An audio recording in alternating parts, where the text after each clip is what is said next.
Welcome everyone. So yes, a lot of people thought that the answer for this question is supposed to be 3. That is incorrect. So here the question is root of 9 divided by 1 upon 3 into 3.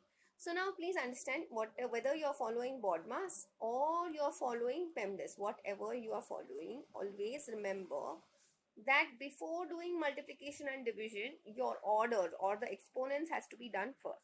So root of 9, root of a positive number will always be a positive value, which is just 3.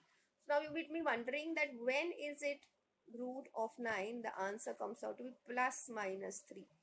That only happens if you have a variable involved. Okay, so you had to take a variable.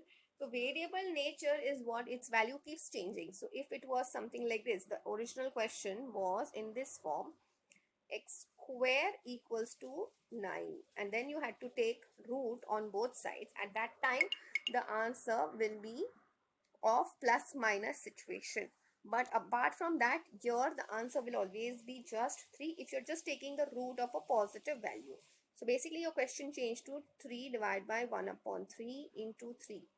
Now here what a lot of people thought that this and this cancel, so we get 3 divided by 1 and then the answer is supposed to be 3. This is absolutely incorrect. Please understand, multiplication and division, or division and multiplication, both of them hold equal precedence. So in cases like these, you just have to go from left to right. Whatever operation comes first on your left hand side has to be done first. So first we will do 3 divided by 1 upon 3 into, then we'll do into 3. Now whenever there is a division, you will follow the rule of KCF, where K stands for keeping the first number as it is, C stands for changing the division sign to multiplication, and F stands for flipping or taking reciprocal of 1 upon 3, which is 3 into 3. So your answer comes out to be 9 into 3, whose answer comes out to be 27. So final answer for this question is supposed to be 27. I hope this is very clear to everyone. That's it for today. I will see you in the next video.